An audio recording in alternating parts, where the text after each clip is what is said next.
ठीक है ना। चलिए पहला सवाल आपकी स्क्रीन पर है, एक नंबर सीरीज वाला सवाल है। कहेंगे साथियों 9 है, सबसे पहले 13 है, उसके बाद 52 है, और उसके बाद साथियों 56 है, और उसके बाद क्या है, उसके बाद 224 है, और उसके बाद साथियों 228 है। अब अगला नंबर ये आपसे पूछा जा रहा है कि अगला नंबर साथियों आपका क्या होगा। देखिए सिंपल से यहाँ पर बात है कि सबसे पहले अगर बात करते हैं कितना बढ़ाया गया है, 4 बढ़ाया गया है। अब उसके बाद साथियों यहाँ पर क्या कर दे, ये तो 13 के पहाड़े में आता है, 13 चौक 52 होता है। अच्छा पहले 4 प्लस किया, फिर 13 चौक 52 कर दिया। अब फिर से साथियों यहाँ पर 4 प्लस किया गया, ऐसा तो नहीं 4 प्लस 4 गुणा, 4 प्लस 4 गुणा। अब हमें नहीं पता है साथियों, अगर हम इसकी 4 से मान लीजिए गुणा कर देते हैं तो 4 छंग 24, 24 का 4 हाथ से लगा 2, और 4 पंजे 20 और 2 22 बिल्कुल, यानी कि अब साथियों 4 प्लस होगा और अब साथियों 4 की गुणा होगी। तो 4 की गुणा कर दीजिए, 4 अट्ठे 32 होता है, 3 लग गया, 4 दूना 8 और आपका 11 हो जाएगा, 4 दूना 8 और 1 9। अगर 911 ऑप्शन में है तो ये लॉजिक हमारा बिल्कुल सही लगा हुआ है, और बिल्कुल साथियों 911 ऑप्शन में भी है। चलिए साथियों अगले नंबर का सवाल आपकी स्क्रीन पर आ चुका है, देखिए सवाल को और बताइए आपका जवाब क्या होगा। देखिए आपसे यहाँ पर साथियों कहा गया है कि 6 मित्र हैं, ठीक है, के एल एम ओ पी एक षटकोणीय आकार की मेज के चारों ओर समान दूरी पर बैठे। तो सबसे पहले साथियों षटकोणीय एक मेज बना लेते हैं, जिसमें साथियों कितने हो जाएंगे, 6 कोने हो जाएंगे, ठीक है ना। चलिए तो साथियों एक है ना, ये इस टाइप से बनेगी, इस टाइप से साथियों बनेंगे, नहीं एक कोना ये हो गया, एक ये हो गया, एक ये, एक ये, एक ये, एक ये हो गया। अब यहाँ पर जैसे जैसे साथियों हम लोग कह रहे हैं तो लोग हम लोग बैठा देंगे, यानी कि के का मुख साथियों पी की ओर है, के का मुख पी की ओर। अभी हमें नहीं पता है के कहाँ पर और पी कहाँ पर है। उसके बाद कह रहे हैं कि एन के दाएं से दूसरे स्थान पर ओ है। अब आप कहीं पर भी एन को बैठा दो, मान लीजिए एन को आपने साथियों यहाँ पर बैठा दिया, सबका मुंह केंद्र की तरफ है। एन के दाया किधर होगा, दूसरा स्थान क्या होगा, 1 2, दूसरा स्थान इधर हो जाएगा, यानी कि ओ आपका इधर हो जाएगा। उसके बाद देखिए कह रहे कि एन जो है ना, एन ये वाला एन ये के और एल के बीच में है, तो के और एल के बीच में है, तो मान लेते साथियों साथियों के आपका अगर यहाँ पर आ जाए और एल यहाँ पर आपका आ जाए। हो ये भी सकता है कि एल यहाँ पर होता, के यहाँ पर होता, लेकिन रिस्क ले रहे हैं साथियों हम लोग, है ना। उसके बाद क्या कहा गया है, उसके बाद अच्छे फिर से पढ़िए, कह रहे के का मुख पी की ओर है, तो के का मुख पी की ओर है, यानी कि पी आपका यहाँ पर आ जाएगा। अब बचा क्या, बचा साथियों एक ही तो बचा, यानी कि सिर्फ एम बचा, तो वो एम आपका यहाँ पर आ जाएगा। तो सवाल में पूछा गया, अच्छा ये कहा गया है कि पी के तुरंत बाएं है एम, तो देखिए पी के तुरंत बाएं एम हो गया है, यानी कि ओ के ठीक दाएं कौन है, ओ आपका ये है, ओ के ठीक दाएं एम है, तो मैं कहूंगा एम आपके इस क्वेश्चन का बिल्कुल करेक्ट आंसर हो जाएगा भाई, बहुत बढ़िया, वेरी गुड क्लास। अगला क्वेश्चन आपकी स्क्रीन पर है सतु में, यानी कि फ्री को, यानी कि एफ आर डबल ई को ए क्यू डबल आर लिखा जाता है, ठीक है, A S T E R को D N X R O लिखा जाता है, तो एस टी ए आर को क्या लिखा जाएगा। मुझे ऐसा लग रहा है कि यहाँ पर एफ का कोड हो सकता हो ए हो, आर का कोड हो सकता हो क्यू हो, और डबल ई का कोड आर आर हो, और इसका कोड साथियों ये होगा। यानी कि अगर हम बात करें यहाँ पर एस टी के कोड की अगर बात करें तो एस टी यहाँ पर लिखा हुआ है, डी एन एन एक्स हो जाएगा, यानी कि एस टी का कोड हो गया साथियों क्या, एन और एक्स। अच्छा ए आर का कोड क्या होगा, ए ये हो गया, आर ये हो गया, यानी कि डी और ओ आ जाएगा, डी और ओ आ गया। उसके बाद एस की अगर बात करें, एस का कोड क्या है साथियों, एन है, तो देखिए कहीं ऑप्शन में लिखा हुआ आपको नजर आ रहा है क्या, कि D N X D O N लिखा तो है, लेकिन ये ओ होगा मेरे ख्याल से साथियों, ये क्यों नहीं होगा। तो कुल मिला के आपका जवाब जो जाएगा साथियों वो किस ऑप्शन के साथ जाएगा, वो ऑप्शन नंबर डी के साथ जाएगा। अगला सवाल आपकी स्क्रीन पर है, देखिए सवाल को और बताइए आपका जवाब साथियों यहाँ पर क्या हो सकता है, किस ऑप्शन के साथ जाएगा। देखिए यानी कि अगर 126 से 5 बनाया गया, ये भी कह सकते हैं साथियों 5 से 126 बनाया गया, तो आपको बताना है साथियों 4 से यहाँ पर क्या नंबर बनेगा, और उसी प्रकार यहाँ पर 3 से जो बनाया गया है वो 28 बनाया गया है। थोड़ा सा अगर आप सोचेंगे विचारेंगे तो मेरा मानना है आप सही जवाब तक बहुत आराम से पहुंच जाएंगे। देखिए अगर हम बात करें ना, 5 का जो क्यूब होता है साथियों वो 125 होता है, यानी कि सिर्फ इसमें एक जोड़ा गया है। उसी प्रकार 3 के क्यूब की अगर बात करते हैं तो 27 होता है, यानी कि इसमें सिर्फ एक जोड़ा गया और ये नंबर मिल गया है। तो उसी प्रकार 4 का क्यूब क्या होता है साथियों, 64 होता है, एक जोड़ दीजिए 65 आ जाएगा। अगर 65 ऑप्शन में है तो ये जवाब हमारा क्या होगा, ये जवाब हमारा साथियों बिल्कुल सही हो जाएगा। और मैं देख पा रहा हूँ साथियों 65 मुझे ऑप्शन नंबर बी में नजर आ रहा है, तो जिनका भी आंसर जो लोग भी ऑप्शन नंबर बी के साथ हैं तो बिल्कुल करेक्ट है। साथियों मेरा मानना है कि जो चीजें मैं आपको बता रहा हूँ, जो कॉन्सेप्ट मैं आपको बता रहा हूँ, अगर वो आप अच्छे तरीके से देख लेते हैं तो रीजनिंग के सेक्शन में जितने क्वेश्चन आ रहे हैं सारे के सारे साथियों आपके सही होंगे। एक आध क्वेश्चन को छोड़कर सारे क्वेश्चन आपके सही होंगे, ये समझ लीजिए। रीजनिंग में साथियों मैं कुछ छोड़ूंगा नहीं, सब कुछ आपको यहाँ पर पढ़ा डालूंगा जो भी आपके एग्जाम में आएगा, ठीक है ना। और अब तो डेली एनालिसिस चलेगा, ये समझ लीजिए साथियों, ताबड़तोड़ तरीके से आपका पेपर साथियों ये मुझे क्रैक करवाना है। चलिए बात करते हैं अगले नंबर के सवाल की।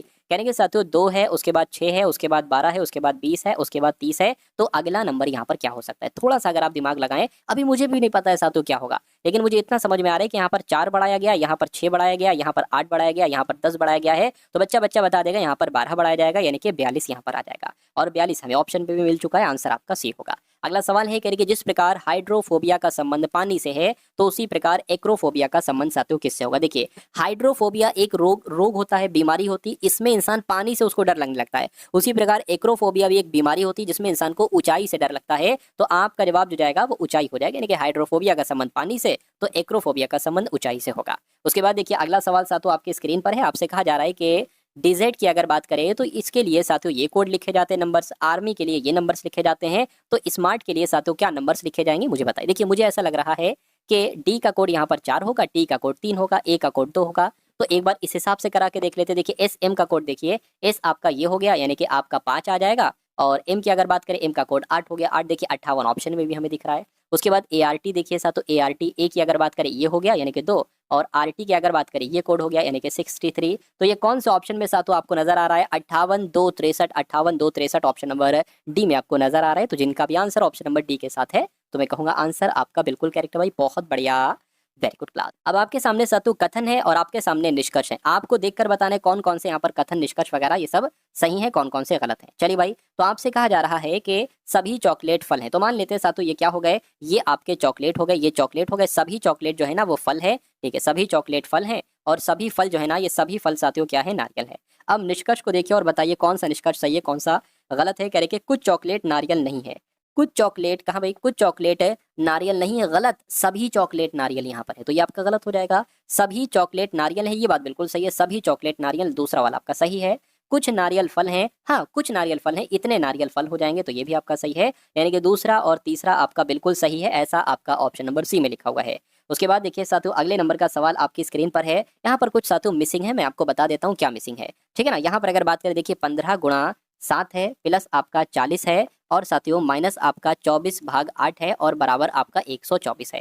यानी कि दिए गए समीकरण को संतुलित करने के लिए किन दो संख्याओं को आपस में साथियों बदलना होगा। यहाँ पर अगर साथियों हम लोग बात करते हैं, यहाँ पर साथियों अगर हम लोग बात करें, एक सेकंड रुकिए, देखिए अगर हम इस वाले ऑप्शन को राइट माने यानी कि 24 की जगह पर 8 और 8 की जगह पर 24 आ जाएगा, तो देखिए साथियों 15 का 15 रहेगा, है ना, यानी कि ये तो कैलकुलेट हो जाएगा साथियों, 15 पंजे 75, 15 छक्का 90, 15 सत्ते 105 हो गया, प्लस आपका 40 की जगह 40 आ जाएगा, माइनस 24 की जगह पर 8 आ जाएगा, और 8 की जगह पर साथियों क्या आ जाएगा, 24 आ जाएगा, बराबर आपका 124। क्या हो सकता है, देखिए अगर हम इसको जोड़ लेते हैं, क्या इसको जोड़ लेते हैं तो ये कितना हो जाएगा, ये आपका 5 आ गया, ये आपका 4, 145 हो गया, ये आपका 8 एकम 8, 8 3 24, ये तो मुझे नहीं लग रहा कि इसको कैलकुलेट करके 124 आएगा, इसको कैलकुलेट करके, यानी कि ये लॉजिक हमारा फेल हो जाएगा, ऑप्शन नंबर ए हमारा जवाब नहीं हो सकता, तो इसलिए हम आगे इसको नहीं पूरा कैलकुलेट करेंगे। अब ऑप्शन नंबर बी की तरफ साथियों हम लोग यहाँ पर बढ़ते हैं, क्योंकि देखते हैं कि ऑप्शन नंबर बी हमारा सही हो पाएगा या नहीं। इसको अगर आंसर माने 24 की जगह पर 40, 40 की जगह पर 24, तो 15 सत्ते कितना हो जाएगा, 105 हो जाएगा, प्लस आपका 40 की जगह पर 24 आ जाएगा, और 24 की जगह पर साथियों 40 आ जाएगा, और ये भाग ये लग रहा है साथियों हल्का सा, देखिए 8 पंजे 40, ये पूरा 8 आ जाएगा, ये जुड़ जाएगा, कितना हो जाएगा, 9 हो जाएगा, और ये आपका 2 और 1, 129 में से साथियों क्या 129 में से 5 अगर घटता है तो 124 बचता है, यानी कि 124 बराबर 124 हो गया। तो कुल मिला के फाइनली हमारा जो आंसर हुआ वो ऑप्शन नंबर बी हुआ। अगला सवाल साथियों बहुत तेजी के साथ, बिल्कुल टाइम वेस्टेज आपका नहीं करेंगे, यानी कि एक एक मिनट अब आपका साथियों कीमती है, क्योंकि आपका ये एग्जाम बहुत इंपॉर्टेंट है आपके लिए साथियों पास करना। चलिए तो अब आपके सामने साथियों यहाँ पर क्या कहा जा रहा है, बहुत ध्यान से देखिए आप लोग इसको।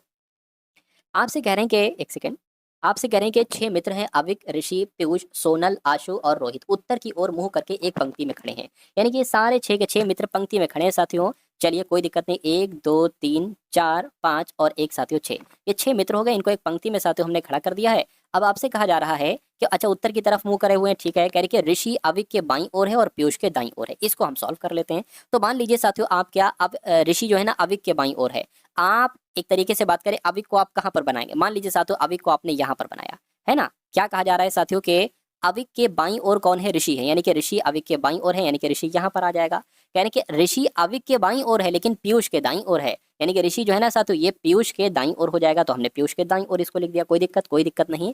उसके बाद कहा जा रहा है कि सोनल अविक के दाईं ओर है, यानी कि सोनल जो है अविक के दाईं ओर है, यानी कि सोनल आपकी यहाँ पर आ जाएंगी, सोनल अविक के दाईं ओर है, और आशु के बाईं ओर है, तो आशु के बाईं ओर है साथियों, यानी कि सोनल जो है आशु के बाईं ओर है, यानी कि आशु आपके यहाँ पर आ गए, ठीक है, कोई दिक्कत नहीं, करके आशु रोहित के बाईं ओर खड़ा है, आशु जो है ना रोहित के बाईं ओर खड़ा है, यानी कि एक तरीके से बात करें अब यहाँ पर हमें एक बढ़ाना होगा और यहाँ से हम कट कर देंगे, क्योंकि रोहित के बाईं ओर खड़ा है आशु, तो रोहित यहाँ पर आ जाएंगे, ठीक है ना। कह रहे कि कौन दो भिन्न सेंटर में खड़े, कौन दो भिन्न सेंटर में खड़े, ये आपसे यहाँ पर पूछा जा रहा है साथियों, मुझे बताइए।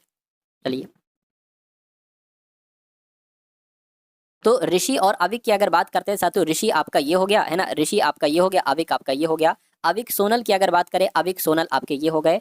आशु सोनल की अगर बात करें, आशु सोनल आपके ये हो गए। ऋषि सोनल की अगर बात करें तो ऋषि सोनल की अगर बात करें तो आपके साथियों ये हो गए। इतनी बात आपको साथियों क्लियर है? तो कौन लोग साथियों सेंटर में खड़े हैं? सेंटर में दिखने वाले लोग साथियों आपको दिख रहे होंगे, एक तो अविक खड़ा है और एक सोनल खड़ा है। तो अविक सोनल कहाँ पर लिखा हुआ है? ऑप्शन नंबर बी में लिखा हुआ है। तो जो लोग भी यहाँ पर ऑप्शन नंबर बी के साथ तो बिल्कुल करेक्ट है साथियों। 10 सवाल, क्या 10 सवाल हम लोगों ने देखे रीजनिंग के। अब साथियों हम लोग साथियों मैथ के क्वेश्चंस यहाँ पर देखेंगे। ये पूरा साथियों निचोड़ था। अब मैथ के निचोड़ की अगर बात करें तो मैथ के क्वेश्चंस भी आप लोग देख लीजिए। 6,000 रुपए की धनराशि के लिए 5% वार्षिक ब्याज दर पर 2 वर्ष में प्राप्त साधारण ब्याज और वार्षिक रूप से चक्रवृद्धि होने पर चक्रवृद्धि ब्याज में कितना अंतर होगा। यानी कि आपको देखिए मूलधन दे रखा है, आपको दर दे रखी है, आपको समय दे रखा है। सबसे पहले आपको क्या निकालना है? आपको चक्रवृद्धि ब्याज निकालना है।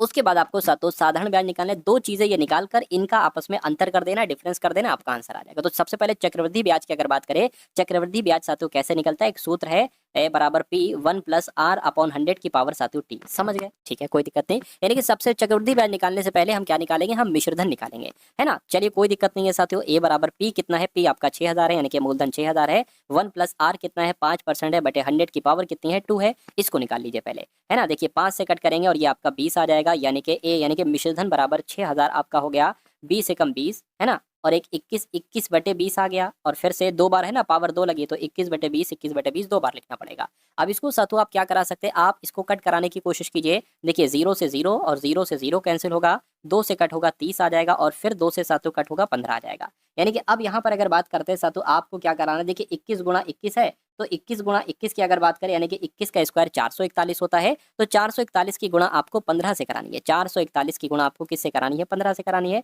5 एकम 5 हो गया, 5 चौक आपका 20 हो गया, 5 चौक 20 हो गया, और आपका 22 हो गया। यहाँ पर 441 आ जाएगा, 5 आ गया, 1 आ गया, 6 आ गया, 6 आ गया। यानी कि मिश्रधन की अगर बात करते हैं तो 6615 आपका। बहुत ध्यान से देखिएगा।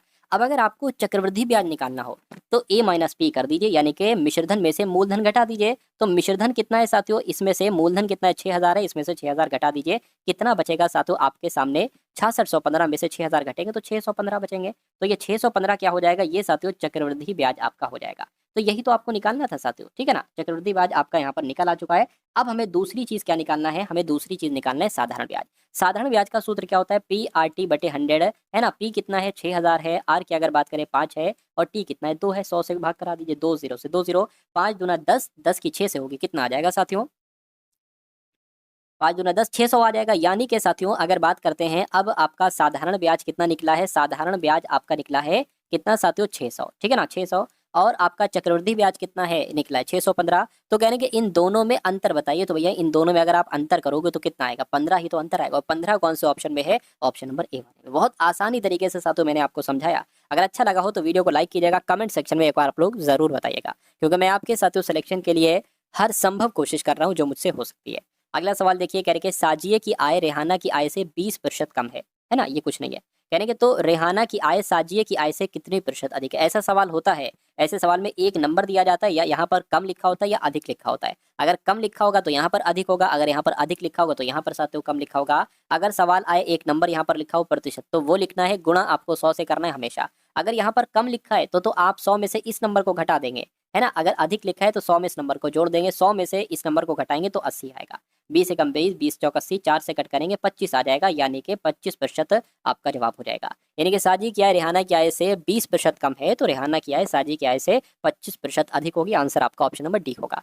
अगला सवाल साथियों आपकी स्क्रीन पर है, देखिए सवाल को और बताइए आपका जवाब यहाँ पर क्या हो सकता है। आपसे कहा जा रहा है, क्या लिखा हुआ है? कहने के ए और बी एक साथ काम करके कार को 30 दिन में पूरा करते हैं, ठीक है, 30 दिन में पूरा करते हैं। कहने के साथियों ए अकेले उस कार को 50 दिन में पूरा करता है, ठीक है, कोई बात नहीं, ए अकेले उस काम को 50 दिन में पूरा करता है।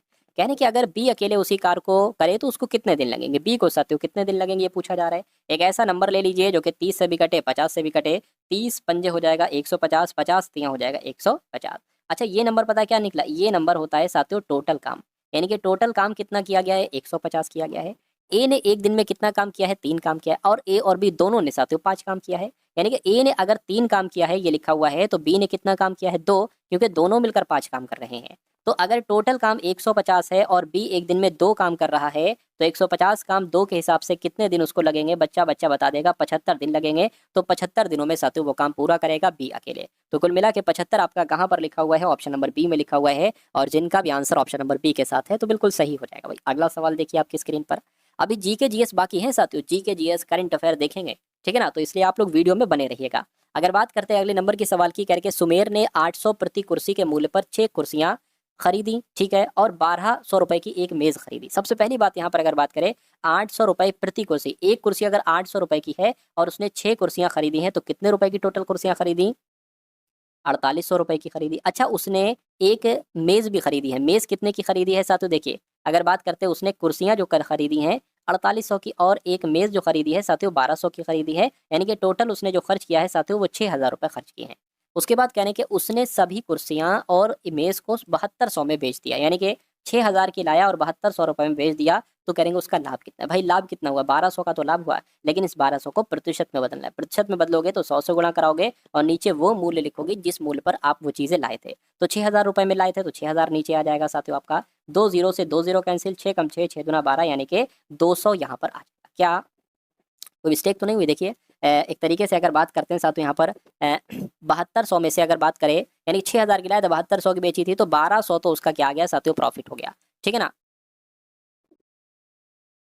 अच्छा अच्छा, 6000 मैंने यहाँ पर जो है 6000 लिखना चाहिए, मैंने 600 लिख दिया, इसलिए दिक्कत हो गई। कोई दिक्कत नहीं, देखिए इन अब 3 जीरो से ये 3 जीरो कैंसिल हो गए, 6 कम 6, 6 दूना 12 और जीरो लग गया, यानी कि 20% उसको लाभ होगा। 20% कौन से ऑप्शन में हो, ऑप्शन नंबर डी वाले में। तो जिनका भी आंसर यहाँ पर ऑप्शन नंबर डी के साथ है तो बिल्कुल सही हो जाएगा भाई, बहुत बढ़िया, वेरी गुड क्लास। अगला सवाल साथ तो आपके स्क्रीन पर है, देखिए सवाल को और आप लोग बताइए कि आपका जवाब यहाँ पर क्या होगा। आपसे कहा जा रहा है कि अमित ने विमल को एक अलमारी बेची, ठीक है, और 10% का लाभ कमाया। विमल ने वही अलमारी चेतन को 10% लाभ पर प्राप्त किया। क्या क्या कहा जा रहा है कि अमित ने विमल को एक अलमारी बेची 10% लाभ पर, अमित को लाभ हुआ होगा, है ना। कहने के विमल ने वही अलमारी चेतन को बेची और 10% का लाभ उसने प्राप्त किया। यदि चेतन ने अलमारी 14,500 रुपए में खरीदी होती, यानी कि अंतिम जो मिली है साथियों चेतन को पड़ी है, विमल ने वही अलमारी चेतन को, ठीक है, तो अमित ने अलमारी का क्रय मूल्य क्या, मान लीजिए अमित के लिए अलमारी का क्रय मूल्य x है, इसने इसको 10% लाभ पर बेचा, यानी कि 110% पर बेचा, और फिर किसको बेचा, और विमल को, और फिर विमल ने 10% लाभ पर बेची, है ना, 10% लाभ पर फिर से उसने बेची,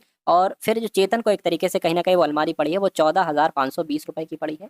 तो इसको कैलकुलेट करिए, एक्स का मान निकालिए, आपका आंसर आ जाएगा। देखिए इस जीरो से आपका ये जीरो, इस जीरो से आपका ये जीरो कैंसिल हो जाएगा। एक्स बराबर आपका आएगा 14,520 गुणा आपका 10 और 10 यानी कि 100 लिख लेते हैं यहाँ पर पूरा, और यहाँ नीचे क्या आ जाएगा, इसके बटे में 11 गुणा 11 आ जाएगा, 11 गुणा 11 आ जाएगा। अच्छा इसको कैलकुलेट करिए जरा, 11 एकम 11, 11 एकम 11, 12 13 14 3 जाएगा, 11 3 33 2 जाएगा, 22 हो जाएगा, 11 दूना 22 जीरो लगे, ये कैंसिल हो गया। अब एक बार इसको फिर से कट करिए, 1320 11 से कट करिए तो 11 एकम 11 हो जाएगा, 2 जाएगा, 11 दूना 22 जीरो आ गया, बिल्कुल। अब सातों 100 बचा है, यानी कि 12,000 यहाँ पर आपका जवाब हो जाएगा। यानी कि अमित के लिए अलमारी का क्रय मूल्य जो था वो 12,000 था, और 12,000 कहाँ पर लिखा हुआ है, ऑप्शन नंबर बी में लिखा हुआ है। 4 मित्र हैं ए बी सी डी, ये किसी व्यवसाय में क्रमशः 3:7:9:13 के अनुपात में पैसे लगाते या निवेश करते हैं, और सी के लाभ का हिस्सा 8910 रुपए है, तो ए और बी के लाभ का हिस्सा कुल कितना होगा। बहुत अच्छा सवाल है। देखिए ये कहने का मतलब यह है कि अगर ए 3 रुपए लगाता है और बी 7 रुपए लगाता है, सी 9 रुपए लगाता है, डी 13 रुपए लगाता है, तो इसी अनुपात में इनको लाभ मिलेगा। ए को 3 लाभ मिलेगा, बी को 7 लाभ मिलेगा, ऐसे साथ इनको लाभ मिलेगा। अच्छा यहाँ पर इसको साथ हम लोग एक्स मान सकते हैं, यानी कि 3 x 7 x 9 x और 13 x है। यहाँ पर कहने के साथियों देखिए अब सी को कितना लाभ मिलेगा, 9x, लेकिन यहाँ पर कहने के सी के लाभ का हिस्सा 8910 है, यानी कि 9x की वैल्यू कितनी है साथियों, 8910 है। तो x की वैल्यू साथियों जरा निकाल कर देखिए, 8910 बटे 9 आ जाएगा, 9 एकम 9, 9 9 81, 9 9 81 जीरो लग गया, यानी कि x का साथियों जो मान निकल कर आया वो 990 निकल कर आया। पहला ये पॉइंट आप लोग साथियों याद रखेंगे। अच्छा दूसरे पॉइंट की अगर बात करें तो ए और बी के लाभ का हिस्सा कितना भाई, ए के लाभ का हिस्सा 3x है और बी के साथियों 7x है, यानी कि 10x हो गया। तो कुल मिला के 10x की आपसे वैल्यू पूछी जा रही है। 1x की वैल्यू 990 है, तो 10x की वैल्यू कितनी हो जाएगी साथियों, 9900 हो जाएगी, और 9900 कौन से ऑप्शन में है, ऑप्शन नंबर सी वाले में। अगला सवाल और आज की इस वीडियो का अंतिम सवाल तो नहीं है, लेकिन हाँ मैथ का अंतिम सवाल है, और उसके बाद साथियों फिर आपके जीएस के सवाल यहाँ से स्टार्ट हो जाएंगे। चलिए तो यहाँ पर साथियों कहा जा रहा है कि 14 मीटर लंबे और 8 मीटर चौड़े एक आयताकार पार्क के चारों ओर 1 मीटर चौड़ा रास्ता है। सबसे पहले एक आयताकार पार्क हम साथियों यहाँ पर बना लेते हैं। ये अगर बात करते हैं साथियों, ये 14 मीटर लंबाई है और 8 मीटर साथियों इसकी चौड़ाई है ना। एक और इसमें एक 1 मीटर चौड़ा रास्ता है, 1 मीटर चौड़े रास्ते की अगर बात करें तो 1 मीटर चौड़ा रास्ता हम लोग यहाँ पर बनाने की कोशिश करते हैं। ये 1 मीटर चौड़ा रास्ता है, कितना? 1 मीटर चौड़ा रास्ता है। तो आपसे पूछा क्या जा रहा है, ये अभी हम लोग देखेंगे, 1 सेकंड रुकिए जरा। इसकी चौड़ाई जो है ना साथियों कितनी है, ये 1 मीटर चौड़ी है, कोई दिक्कत नहीं है।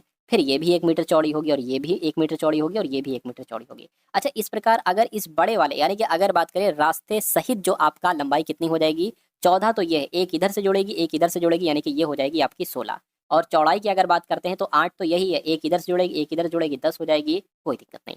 अब देखिए रास्ते का क्षेत्रफल आपसे पूछा जा रहा है, रास्ते का क्षेत्रफल आप कैसे निकालेंगे? बड़े पहले सबसे बड़ा वाला क्षेत्रफल निकालिए और उसके बाद इस पार का क्षेत्रफल उसमें से घटा दीजिए, आपको पता चल जाएगा। तो बड़ा वाला अगर रास्ते सहित क्षेत्रफल की अगर बात करें तो लंबाई गुणा चौड़ाई, लंबाई है 16 गुणा चौड़ाई है 10, यानी कि बड़े वाले का क्षेत्रफल कितना निकला? 160। 160 निकला, कोई दिक्कत नहीं। अब अगर बात करते हैं साथियों ये जो पार्क आपका है ना, सिर्फ इसके क्षेत्रफल की अगर बात करते हैं साथियों तो 14 गुणा 8 यानी कि 14 अट्ठे 112। तो क्या हो जाएगा साथियों? 14 गुणा 8 यानी कि कितना हो जाएगा? 112 हो जाएगा।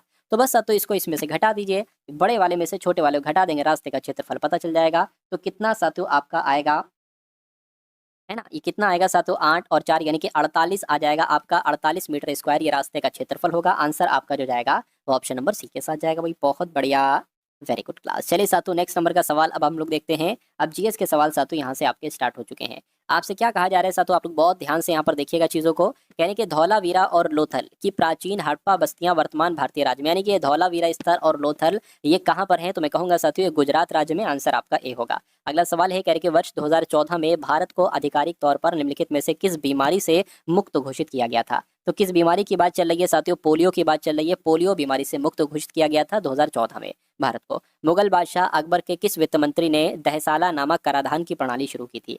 तो क्या बात चल रही है साथियों? मैं कहूंगा राजा टोडरमल आपका जवाब हो जाएगा। यानी कि मुगल बादशाह अकबर ने, राजा टोडरमल मतलब मुगल बादशाह अकबर के जो वित्त मंत्री थे राजा टोडरमल, इन्होंने दहसाला नामक कराधान की प्रणाली शुरू की थी। दुर्योधन सिंह नेगी निम्नलिखित में से किस खेल से संबंधित हैं? तो ये साथियों मुक्केबाजी से संबंधित है, मुक्केबाजी से संबंधित है। आंसर आपका डी होगा। करके किस संविधान संशोधन के द्वारा रियासतों के पूर्व शासकों की उपाधि और विशेष अधिकार को समाप्त कर दिया गया है? तो किसकी बात चल रही है साथियों? 26वें संविधान संशोधन की बात चल रही है। इसके द्वारा रियासतों के पूर्व शासकों की उपाधि और विशेष अधिकारों को समाप्त कर दिया गया है। उसके बाद देखिए अगला सवाल है आपकी स्क्रीन पर। आपसे कहा जा रहा है कि किस महान यात्री ने पश्चिमी क्षेत्रों पर the great Tang dynasty record नामक पुस्तक लिखी है? तो ये पुस्तक साथियों एक तरीके से बात करें किसके द्वारा लिखित है ना? तो ये हिंसोंग के द्वारा साथियों लिखित है। राइट आंसर आपका ए होगा। उसके बाद देखिए अगला सवाल आपकी स्क्रीन पर है, द अल केमिस्ट नामक पुस्तक किसने लिखी है? तो ये पुस्तक की अगर बात करें ये किसके द्वारा लिखी गई है? आपसे ये साथियों पूछा जा रहा है, फटाफट आप लोग बताइए। चलिए, तो आपको याद रखना है साथियों पाउलो कोयली की इनका नाम है और पाउलो कोयलो के द्वारा द अल्केमिस्ट नामक पुस्तक लिखी गई है। उसके बाद देखिए लोथल स्थल पर हड़प्पा सभ्यता के अवशेषों की खोज किसके द्वारा की गई थी? तो किसके द्वारा की गई थी साथियों? SR राव के द्वारा की गई थी। आंसर आपका जो जाएगा वो ऑप्शन नंबर सी के साथ जाएगा। उसके बाद देखिए गूगल द्वारा निर्मित कंप्यूटर को संगणना करने में कितना समय लगता है, जो कि इसे क्वांटम सर्वोच्चता तक पहुंचने वाला सबसे तेज कंप्यूटर बनाता है? तो मैं कहूंगा साथियों 200 को सेकंड का समय लगता है, 200 सेकंड। ऑप्शन नंबर ए आपका जवाब हो जाएगा। कह रहे कि रेपसीड मस्टर्ड का राष्ट्रीय अनुसंधान केंद्र भारत के निम्नलिखित में से किस राज्य में स्थित है? तो ये साथियों राजस्थान में स्थित है। राजस्थान आपका जवाब हो जाएगा। उसके बाद देखिए निम्नलिखित में से सिक्किम राज्य की पारंपरिक नृत्य शैली इसमें से कौन सी है? तो चुटकी की अगर बात करें तो ये सिक्किम राज्य की एक नृत्य शैली है। आंसर आपका बी होगा। भारत में राष्ट्रीय उपभोक्ता दिवस साथियों किस दिन मनाया जाता है? तो भारत में राष्ट्रीय उपभोक्ता दिवस की अगर हम बात करते हैं तो ये किस दिन मनाया जाता है? ये बात आपसे पूछी जा रही है। मैं कहूँगा 24 दिसंबर को मनाया जाता है। राइट आंसर अगर आपका ऑप्शन नंबर बी है तो बिल्कुल सही है। देश के भीतर लोगों के एक स्थान से दूसरे स्थान पर जाने अथवा देश से बाहर जाने को क्या कहा जाता है? तो इसको माइग्रेशन कहा जाता है, यानी कि प्रवास कहा जाता है। उसके बाद देखिए अगला सवाल कह रहे कि यहाँ पर अगर बात करें साथियों, यहाँ पर कोई हो सकता हो खाली जगह, कह रहे कि कौन सी नदी और ताप्ती नदियाँ एक दूसरे के लगभग समानांतर बहती हैं लेकिन विपरीत दिशाओं में खुद को खाली कर लेती हैं? तो किस नदी की बात चल रही है साथियों? नर्मदा नदी की बात चल रही है। नर्मदा और ताप्ती नदियाँ यहाँ पर आपका जवाब होगा। उसके बाद देखिए हमारे सौरमंडल के बाहर निम्नलिखित में से ऐसा कौन सा ग्रह है जो आमतौर पर हमारी आकाश गंगा में किसी अन्य तारे की परिक्रमा करता है? तो किसकी बात चल रही है साथियों? आपको मालूम होना चाहिए साथियों, एक्सोप्लैनेट की बात चल रही है। एक्सोप्लैनेट आपका जवाब हो जाएगा इस सवाल का। उसके बाद देखिए विश्व बैंक द्वारा वर्गीकृत सकल राष्ट्रीय आय के आधार पर भारत किस आय वर्ग में आता है? तो किस आय वर्ग में आता है साथियों? निम्न मध्यम आय वर्ग में आता है। ये सवाल आपके एग्जाम में साथियों आ सकता है, आप लोग याद रखेंगे। उसके बाद देखिए भारत के संविधान के किस अनुच्छेद के द्वारा अस्पृश्यता को समाप्त कर दिया गया है और किसी भी रूप में इस प्रथा का प्रचलन निषिद्ध किया गया है? तो आपका जवाब साथियों जो होगा वो अनुच्छेद 17 के साथ जाएगा। अगला सवाल देखिए, कह रहे कि खुल्लम लोक नृत्य निम्नलिखित में से किस राज्य से संबंधित है। तो खुल्लम लोक नृत्य की अगर बात करें, है ना, खुल्लम लोक नृत्य की अगर बात करें तो ये किस राज्य से संबंधित है, ये मिजोरम से संबंधित है, यानी कि मिजोरम का ये लोक नृत्य है। उसके बाद देखिए, वेट्टी शासकों द्वारा जबरन श्रम के रूप में एकत्रित किया गया कर था। तो किस कर की बात चल रही है साथियों, आपको मालूम होना चाहिए, चोल की बात चले, यानी कि वेट्टी शासकों, वेट्टी जो था ना साथियों, वेट्टी एक तरीके से ये चोल शासकों द्वारा जबरन श्रम के रूप में एकत्रित किया गया कर था। चोल आपका जवाब हो जाएगा। उसके बाद देखिए, हाल ही में 47वां national junior girls handball tournament ये कहाँ पर आयोजित किया गया है। तो करंट अफेयर के सवाल देख लीजिए, ये साथियों यूपी के लखनऊ में आयोजित किया गया है। उसके बाद देखिए, कौन दुनिया की 5वीं सबसे अमीर महिला बनी है। तो किसकी बात चल रही है, आपका जवाब यहाँ पर जो होगा वो रोशनी नाडर होगा। ये दुनिया की 5वीं सबसे अमीर महिला बनी है। कौन सा शहर एशिया के अरबपतियों की राजधानी बना है। तो क्या आपका जवाब होगा साथियों, मैं कहूँगा शंघाई आपके सवाल का बिल्कुल सही जवाब होगा। कह के भारतीय सशस्त्र बलों ने तीनों सेनाओं का अभ्यास प्रचंड प्रहार किया है। तो ये साथियों कहाँ पर किया है, आपसे पूछा जा रहा है। तो आपको मालूम होना चाहिए अरुणाचल प्रदेश में साथियों ये किया है प्रचंड प्रहार। उसके बाद देखिए, किसे 2025 का एबल पुरस्कार दिया जाएगा। तो मसाकी काशीवारा इनका नाम है और इनको 2025 का एबल पुरस्कार दिया जाएगा। भारत के पहले नैनो इलेक्ट्रॉनिक्स रोड शो का उद्घाटन साथियों कहाँ पर किया गया है। तो आप लोग याद रखेंगे साथियों, बेंगलुरु में किया गया है। आंसर आपका जो जाएगा वो ऑप्शन नंबर बी होगा।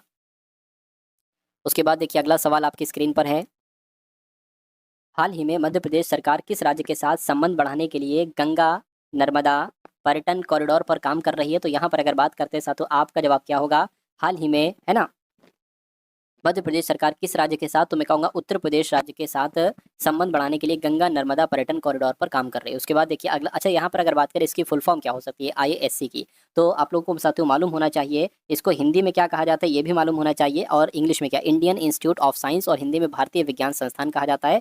उसके बाद देखिए, अगला सवाल आपकी स्क्रीन पर है कि किसे ऑस्ट्रेलिया भारत संबंध सलाहकार बोर्ड में नियुक्त किया गया है। तो साथियों किसको किया गया है, स्टीव वॉ को किया गया है। स्टीव वॉ इनका नाम है। अगला सवाल देखिए, आरबीआई ने किस बैंक पर जुर्माना लगाया है। तो आरबीआई ने साथियों HDFC बैंक पर भी और पंजाब एंड सिंध बैंक पर भी जुर्माना लगाया। आंसर आपका सी होगा।